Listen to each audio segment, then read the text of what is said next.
House of Representatives, Nepali Congress, which is out of the government because of change in political equation after the provincial and parliamentary elections, has decided to contest in the presidential election. However, it remains to be seen if the Congress effort to gain support from CPN Center to secure a win in the presidential race materializes. Good evening, I am Prarambha Dahal. Let's begin with the main stories. Nepali Congress decides to field its candidate for the election of the president, largest body of the parliament, to seek support from CPN Center to ensure victory for its candidate.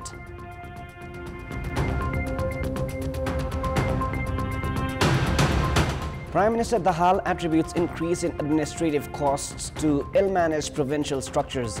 Gandaki province reduces its ministries from 12 to 7. A gunman who killed 10 people at a ballroom dance hall during a Chinese Lunar New Year celebration kills himself when approached by police. And police arrest Muhammad Adil Ansari and Mehboob Alam for alleged involvement in spot fixing in Nepal T20 tournament. Police say organizing partner 7-3 Sports also involved in foul play. Nepali Congress has decided to put forward its candidate for the provincial, in fact the presidential election. A meeting of the party's officials, former officials and senior leaders held at the residence of the party president, Sherbadu Dewa in Dhumbarahi, decided to field its candidate for the election of the president. The meeting also decided to collaborate with other parties to ensure a victory for the party's candidate. Nepali Congress, which had extended its vote of confidence to Prime Minister Pushpa Dahal, had formed an opposition coalition for the election of Speaker and Deputy Speaker of the House of Representatives. Nepali Congress is now strategizing for the victory in the presidential poll with the support of parties including CPN Center.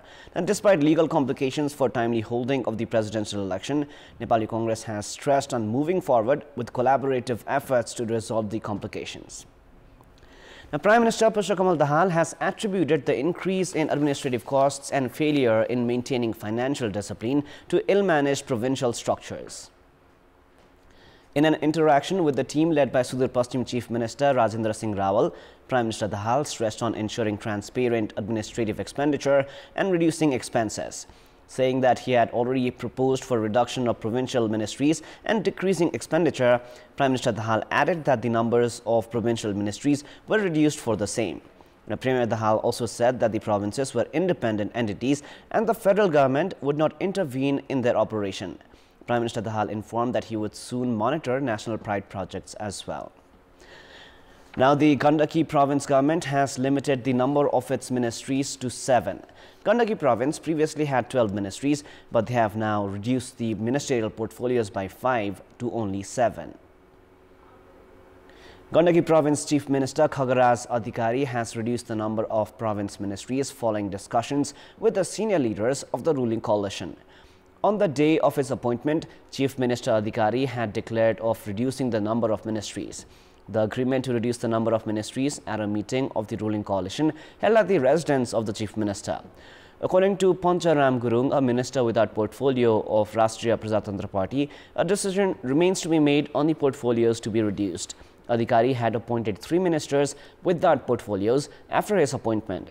The responsibilities are yet to be assigned to the 3 ministers. According to the province government spokesperson Sita Sundas, portfolios are to be assigned to the ministers only after a consensus among the parties for the share of the ministries. Deputy Prime Minister and Minister for Finance Bishnu Paudel has said that the government is in talks with the Nepal Rashtra Bank to reduce bank's interest rates. Speaking at the SME Summit organized by the Federation of Nepalese Chamber of Commerce and Industries today, Minister Paudel said the government had taken the issues seen in Nepal's economy with seriousness and that discussions were underway with the central bank regarding the interest rates. The minister also urged business fraternity to support the government by clearing taxes amid its inability to generate revenue as expected. Likewise, Minister Paudel assured that a new plan would soon be issued by the Council of Ministers to support new entrepreneurs. The government will take suggestions raised from the summit and forge necessary laws. Based on the Department of Industry and Commerce, industrial sector has a 5.6% contribution in Nepal's gross domestic product. 90% of the sector's contribution comes from small and cottage industries. Min Shrestha has been appointed as the Vice Chairperson of the National Planning Commission. Today's meeting of the Council of Ministers has appointed Shrestha as the Vice Chairperson of the Planning Commission. Shrestha was administered the oath of office and secrecy by Prime Minister Pushpa Dahal today itself. Shrestha has already held the responsibility in the past as well. Meanwhile, Prime Minister Dahal has appointed CPNMI Centre Deputy General Secretary Haribol Gozurel as his chief political advisor. Gozurel, who was elected from Sinduli Electoral Constituency 2 in the 2017 election, had not received a ticket in the 2022 provincial and parliamentary elections. It is now time for our segment Public Pulse, where you text us with your opinion. Public Pulse. The question is, what should be done to make eye treatment easier and more accessible? Your options are A. Expanding services to local level, B. More qualified doctors, and C. Increase awareness. The voting is on. Type NEWS, select your option A, B or C and send it to 34001 to share your opinion with us. The National Harua Charua Rights Forum has drawn the government attention with demands of implementation of the Declaration of their Freedom. The forum has met with Minister for Land Management, Cooperatives and Poverty Alleviation, Rajendra Kumar Rai, and drawn his attention. The forum has demanded collection of data of those exploited as Harua Charua and has asked for their identity cards. It has also suggested the government to introduce an integrated package for the resettlement and rehabilitation for the Harua Charua families. Minister for Land Management, Cooperatives and Poverty Alleviation, Rai, has assured that the government would soon address their demands. Minister Rai said that progress was being made for the resettlement of those exploited under different forms of slavery in Nepal. The Meteorological Forecasting Division has said that there are possibilities of change in weather condition from tonight, resulting in light to medium rainfall in several parts of the country. The Met Division has projected light rainfall beginning from West Nepal, which it says is likely to spread across the nation by Thursday. The low-pressure westerlies are likely to change weather condition in western Nepal by tonight, resulting in possible light snowfall in mountainous and hilly regions of Sudur Paschim and Karnali provinces. According to senior meteorologist Raju Pradhananga, light rainfall is also likely in western Nepal. The Met Division has said that the low-pressure westerlies are likely to have an impact in different parts of the country on Tuesday and Wednesday. Pradhananga has said that weather is likely to change in Gandaki and Lumini province tomorrow, while such a change is likely to be witnessed in Bagmati province on Wednesday. He added that the mountainous region of these provinces are likely to have snowfall, while the lower hilly region may have some rainfall. According to the data of the Meteorological Forecasting Division, Nepal has witnessed the least amount of winter rainfall in the past 3 decades this year. The period between the start of December and the end of February is considered winter in Nepal. Last winter, Nepal had recorded 27.1 millimeter of rainfall. Meteorologists have said that lower amount of rainfall has been recorded this winter because of lower than average temperature of the seas. The impact of lower rainfall has also been seen in the plantation of the winter crops. The Nomure hydropower project has been in talks for over 3 decades. Back in 2008, when incumbent Prime Minister Pushpa Dahal held the executive post for the first time, the Government of India had assured of helping complete the project at the earliest. However, 14 years since then, the project has yet to begin. A land and water survey for the Nomure hydropower project that would use water from the Madi River was conducted in 1990. The project has been in the list of every new government since then. 2 years ago, a project office was established in Argakhachi's Jaluke to prepare a detailed project report. However, the office has been shut since 15 months. The government has allocated 250 million rupees for the project in the ongoing fiscal. However, the project has yet to gain momentum due to lack of staff. The project, estimated to be constructed at an investment of $320 million US, was expected to have a capacity of producing 245 megawatt electricity even in dry season. The project had also aimed at providing irrigation facility to 83,000 hectares of land in Kapilvastu, Dang and Putan. Likewise, the Madi hydropower project that was envisioned after the Nomure project also has been limited to talks. Majority of the traffic signals, information and warning boards and solar lights placed along the Koshi highway to avert road accidents have lacked maintenance and hence are inoperational. Authorities had some time back placed solar lights panels along the 60-kilometer road section between Thankuta's Veretar and Sindhuwa to help riders and drivers navigate during night time. However, the lights are either broken, not maintained, or dismantled. Traffic mirrors, direction boards, information boards, among others, are also in a poor condition due to lack of timely maintenance, increasing the risk of accidents. Authorities say travelers and even some locals themselves are behind the damages. Welcome back. It is now time for the sports news.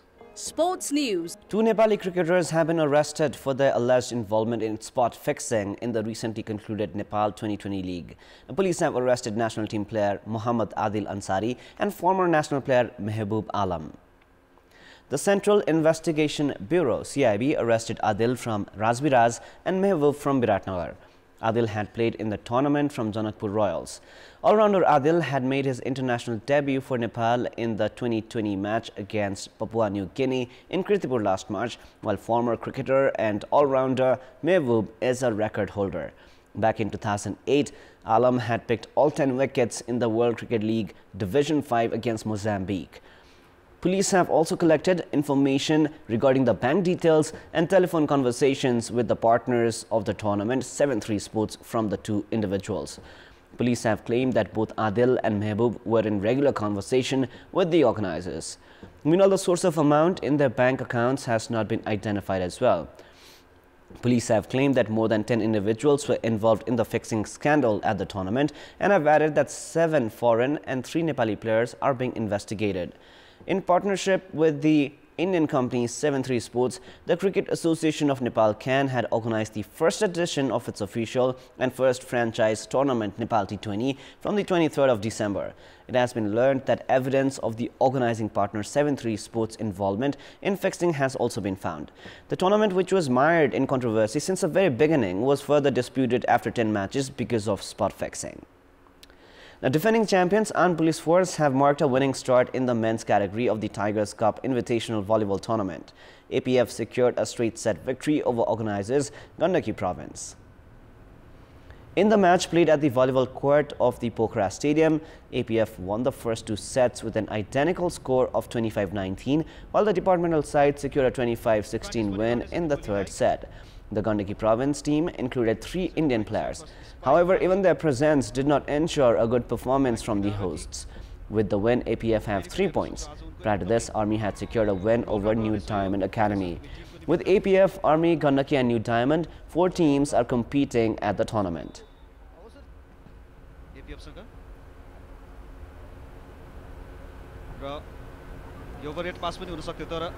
Opponent court मा जाने फैसला गरेको छ गण्डकीले यो अर्को spike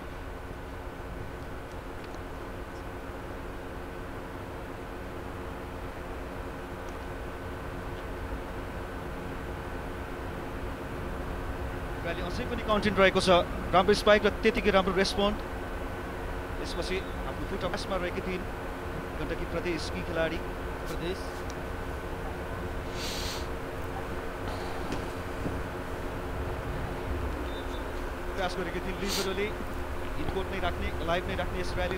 The annual NSJF Sports Awards, organized by the Nepal Sports Journalists Forum, is set to be organized on the 3rd of March. The award is set to include a new category of rising athlete. At a program organized today, the Nepal Sports Journalists Forum, NSJF, has informed about the 19th edition of the NSJF Sports Award. Athletes will be awarded in 9 categories this edition, including Best Athlete Male and Female, Young Athlete, Coach, People's Choice Award, Para-Athlete Special Award, Lifetime Achievement, and Asian Sports Journalist. Information about the nominated athletes is to be shared in another program. The Nepal Sports Journalists Forum has formed a committee for the selection of nominees. A new segment has been created to acknowledge the rising athlete and will be awarded with a motorcycle as well. In the previous editions, winners of Best Male, Female, People's Choice and Coach used to receive motorcycles along with the cash prize. That is all for the moment. Thank you for staying with us. Goodbye for now.